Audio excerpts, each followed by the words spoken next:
Hello students, energy conservation के chapter number 4 में आज हम लोग देखेंगे लेक्चर नंबर 2। इससे पहले हम लोगों ने अपने लेक्चर नंबर 1 में देख लिया था कि पंप क्या होता है और रेसिप्रोकेटिंग पंप क्या होता है।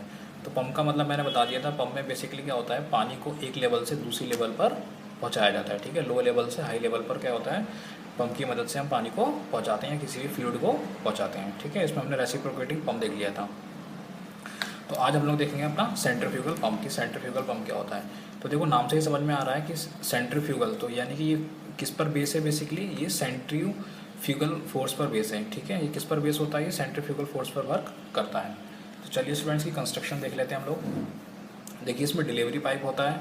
ठीक है, इसमें एक इम्पेलर लगा होता है, एक आई सेक्शन होता है, ये सक्शन पाइप होता है हमारा, यहाँ हमारा फ्लूइड या लिक्विड हो गया हमारा, और ये हमारी क्या होती है, केसिंग लगी होती है, और इसमें साथ में स्ट्रेनर भी लगे होते हैं। ठीक है, सभी लोगों ने सेंट्रीफ्यूगल पंप देखा ही होगा। तो चलिए इसका इंस्टॉलेशन भी देख लेते हैं। देखो, इसमें एक मोटर लगी हुई है, ये हमारा क्या है, पंप हो गया। इसमें ये देखो डिलीवरी पाइप हो गया हमारा, ये हमारा सक्शन पाइप हो गया, ये स्ट्रेनर हो गया, मतलब छन्नी लगी हुई है। ठीक है, ये प्रेशर गेज लगे हुए हैं, ये फनल लगा हुआ है हमारा, जिसमें पानी भरा है। तो चलिए इसकी वर्किंग को समझते हैं। तो सबसे पहले क्या होगा, इसमें प्रिमिंग करी जाती है। ठीक है, इसमें क्या करी जाती है, सबसे पहले हम लोग क्या करते हैं, इसमें प्रिमिंग करते हैं। क्या करते हैं हम लोग, इसमें प्रिमिंग करते हैं। फनल की मदद से हम लोग क्या करते हैं, इसके अंदर पानी को डालते हैं। ऐसा क्यों करते हैं, ऐसा इसलिए करते हैं जिससे कि इसके अंदर कोई हवा ना रह जाए। ठीक है, जिससे कि इसके अंदर कोई एयर ना रह जाए, इसलिए हम इसकी क्या करते हैं, प्रिमिंग करते हैं। पूरे पंप की हम लोग सबसे पहला हमारा काम होगा प्रिमिंग करना। ठीक है, उसके बाद देखिए क्या होगा, हमने इसकी प्रिमिंग कर दी। प्रिमिंग करने के बाद क्या होता है, देखो इसमें क्या क्या लगा है, इम्पेलर। देखो इम्पेलर में बेसिकली क्या लगे होते हैं, हमारे ब्लेड्स लगे होते हैं। ये हमारे पास क्या लगे होते हैं, ये बैकवर्ड कर्व वेन्स लगे होते हैं, यानी ये ब्लेड्स लगे होते हैं। ठीक है स्टूडेंट्स, तो सबसे चलिए स्टार्ट करते हैं। सेंट्रीफ्यूगल पंप की क्रिया सेंट्रीफ्यूगल फोर्स पर निर्भर करता है।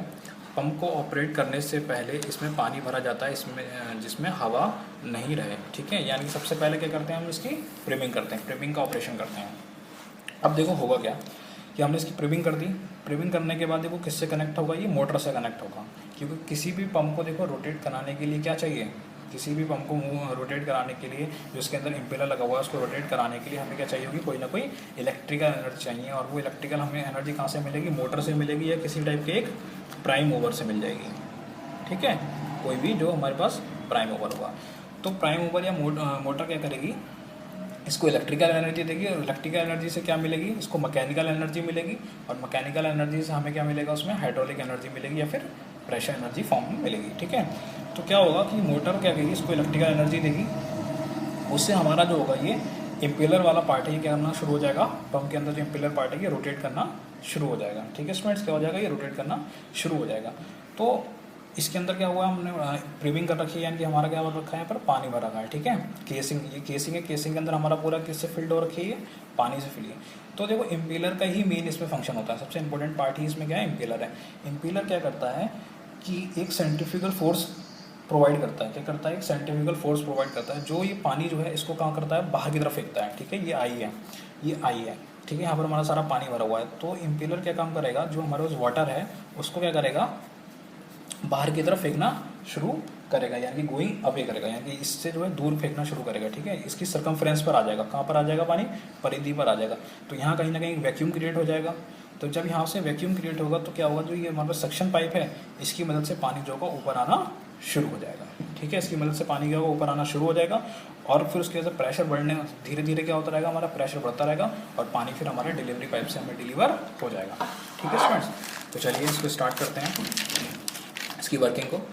जब मोटर की सहायता से इम्पेलर को घुमाया जाता है, अब मोटर की मदद से हमने क्या कर दिया स्टूडेंट्स, इम्पेलर को घुमा दिया। जो हमारी इम्पेलर था इसको क्या कर दिया, हमने रोटेट करा दिया। ठीक है, तब इम्पेलर में पानी परिधि की ओर एक दाब शीर्ष उत्पन्न होता है। कहने का मतलब इसका यही है कि जब इम्पेलर क्या करता है, रोटेट करता है। ठीक है, पहले स्टार्टिंग में हल्की हल्की स्पीड से वो रोटेट करना शुरू होता है, जब वो अपनी नॉर्मल स्पीड में आ जाता है तो वो पानी को क्या करता है, बाहर की तरफ को फेंकता है। ठीक है, बाहर की तरफ को फेंकता है, उसकी वजह से क्या होता है, प्रेशर इंक्रीज हो जाता है।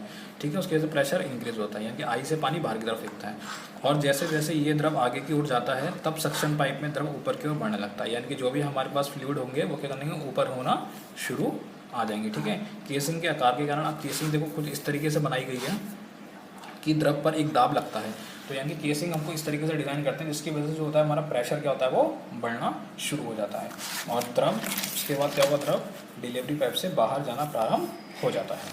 ठीक है स्टूडेंट्स, तो ये हमारी इसकी वर्किंग थी सेंट्रीफ्यूगल पंप की। तो सेंट्रीफ्यूगल पंप के अंदर क्या होता है, सेंट्रीफ्यूगल फोर्स एक लगती है जो किसकी, जो कौन इम्पार्ट करता है, हमारा इम्पीलर इम्पार्ट करता है। ठीक है, अब देखिए यूजेस क्या है हमारे पास सेंट्रीफ्यूगल पंप के। इसका उपयोग द्रव चलित मशीनों जैसे क्रेन, लिफ्ट, एलिवेटर, बॉयलर में पानी भरने इत्यादि में किया जाता है। इसका उपयोग किस चीज़ों में किया जाता है, जो हमारे पास द्रव चलित मशीन है, जैसे क्रेन हो गया, एलिवेटर्स हो गए, लिफ्ट वगैरह हो गई, वहाँ पर इसका उपयोग किया जाता है। अगला अपना टॉपिक है एनर्जी सेविंग टिप्स इन पंप। ठीक है, क्या क्या पंप्स के लिए एनर्जी सेविंग टिप्स हैं। तो क्या होना चाहिए, देखो एक तो पंप में लीकेज नहीं होनी चाहिए। जो भी हमने पंप, जिस पंप में वर्किंग कर रहे हैं हम लोग, जिस पंप का यूज़ कर रहे हैं उस पंप में क्या होनी चाहिए, लीकेज नहीं होनी चाहिए। तो लीकेज को हमें कम से कम करना है। ठीक है स्टूडेंट्स, उसके बाद उपयोग के लिए सही पंप का प्रयोग करें, यानी कि जो भी हमें पंप का यूज़ कर रहे हैं वो सही उसका उपयोग करना चाहिए, सही साइज़ के पंप का यूज़ करना चाहिए हमें। ठीक है, और उसके साथ स्टूडेंट VFD का प्रयोग करके, यानी कि वेरिएबल फ्रिक्वेंसी ड्राइव। उसके बाद पंप का सही रख रखाव, यानी कि इसकी मेंटेनेंस भी सही होनी चाहिए। अच्छी इफिशिएंसी वाला हमको क्या करना चाहिए, पंप प्रयोग करना चाहिए। एक से अधिक पंप का प्रयोग कर सकते हैं, ये भी कर सकते हैं। तो ये कुछ हमारे पास क्या होते हैं एनर्जी सेविंग टिप्स हमें दे रखी हैं। ठीक है, अगला हमारा टॉपिक है इसमें एयर कंप्रेसर। ठीक है, अगला हमारा टॉपिक क्या है हमारे पास, एयर कंप्रेसर। तो देखो एयर कंप्रेसर का कार्य वायु को एक निश्चित मात्रा के संपीड़ित यानी कि कंप्रेस्ड करके एक निश्चित दाब पर आपूर्ति करता है। देखो एयर कंप्रेसर का क्या काम होता है कि जो भी हमारे पास एयर है, ठीक है, जो भी हमारे पास एटमॉस्फेयर से एयर मिल रही है, यानी कि जो लो प्रेशर एयर है उसको कंप्रेस कर देता है। ठीक है, उसको क्या कर देता है, वो कंप्रेस कर देता है हाई प्रेशर एयर में। तो कहने का मतलब है कि जो भी वायुमंडल से या फिर वायुमंडल से जो भी उसने एयर ली, ठीक है, उस एयर को क्या कर दिया, जो भी वायुमंडल से एटमॉस्फेयर से एयर आई उसको हमने क्या कर दिया स्टूडेंट्स, कंप्रेस कर दिया। ठीक है, कंप्रेस कर दिया। अब कंप्रेस करने से क्या होता है, देखिए कंप्रेस करने से क्या होगा, कंप्रेस करने से दो बातें होंगी हमारी। एक तो क्या होगा,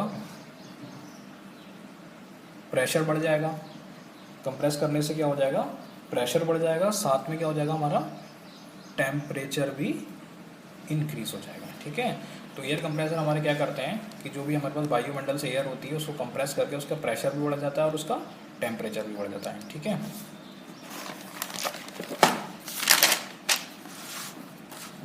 अब देखिए एयर कंप्रेसर के टाइप, एक होता है हमारे पास रेसिप्रोकेटिंग एयर कंप्रेसर और एक होता है हमारे पास रोटेटरी एयर कंप्रेसर। ठीक है, इसमें होता है हमारे पास single action single stage RAC, यानी कि रेसिप्रोकेटिंग एयर कंप्रेसर।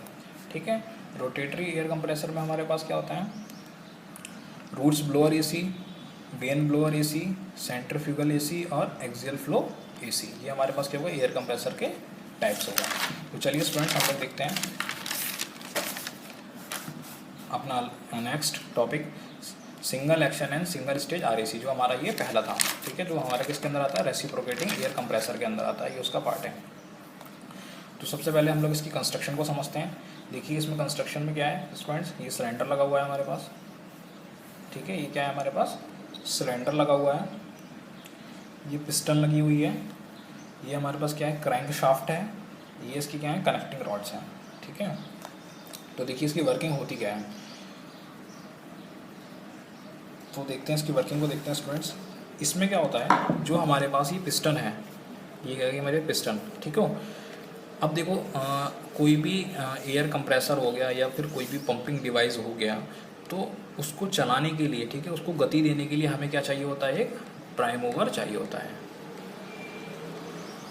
तो हम क्या करेंगे, इसको क्या प्रोवाइड करेंगे, प्राइम मूवर प्रोवाइड करेंगे। ठीक है, प्राइम मूवर की मदद से क्या होगा, ये रोटेट करना शुरू होगा। तो पिस्टन को पश्चात गति एक प्राइम मूवर द्वारा प्राप्त होती है। तो यानी जो पिस्टन जो मूव करती है, किसकी वजह से मूव करती है, एक प्राइम मूवर की मदद से मूव करती है।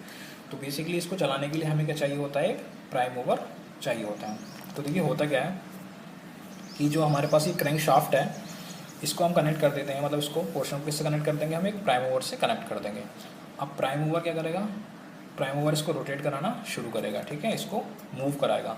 तो मूव कराने से क्या होगा, जब इस तरीके से मूव करेगी, देखिए एंटी क्लॉकवाइज डायरेक्शन में, ये ऐसे जब मूव करेगी तो जो ये हमारे पास पिस्टन है, इसको क्या करेगी, नीचे की तरफ को करेगी।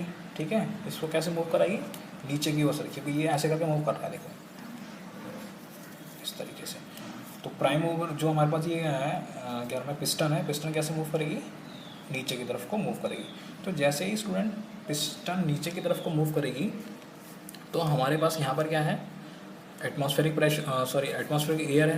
तो यहाँ से क्या होगा, ये वाली जो वॉल्व होगी, ये वाली वॉल्व क्या होगी, ओपन हो जाएगी। ठीक है, जैसे ही ये हमारे पास क्या होगा, क्रैंक शाफ्ट इस तरीके से मूव करेगी तो पिस्टन नीचे की तरफ को मूव करेगी, नीचे की तरफ को जाएगी और ये इनलेट वाल्व क्या हो जाएगी, ओपन हो जाएगी। तो यहाँ से क्या होगा, ये प्रेशर जो लो प्रेशर एयर है वो यहाँ से एंटर होना शुरू हो जाएगी हमारी सिलेंडर के अंदर। अभी सारी एयर जो हो जाएगी सिलेंडर के अंदर मूव। जैसे जैसे ये आगे बढ़ता रहेगा, जैसे जैसे ये आगे की तरफ बढ़ता रहेगा, वैसे वैसे क्या होगा, इस सिलेंडर के अंदर जो ट्रैप्ड एयर है उसमें क्या होगा, प्रेशर बढ़ना शुरू हो जाएगा। धीरे धीरे क्या हो जाएगा, उसके अंदर प्रेशर इंक्रीज़ होना शुरू हो जाएगा। अब जैसे जैसे प्रेशर इंक्रीज होना, जब ये थोड़ा और ऊपर आ जाएगी, जब यानी कि इस पॉइंट पर पहुंच जाएगी, ठीक है, इस वाले पॉइंट पर चली जाएगी, तो जो हमारे पास ये पिस्टन है वो क्या करेगी, ऊपर की तरफ को मूव करेगी। पिस्टन कैसे मूव करेगी, ऊपर की तरफ को मूव करेगी। तो जैसे ही पिस्टन स्टूडेंट ऊपर की तरफ मूव करेगी तो जो ये हमारे पास इनलेट वाल्व है ये क्या हो जाएगी, बंद हो जाएगी।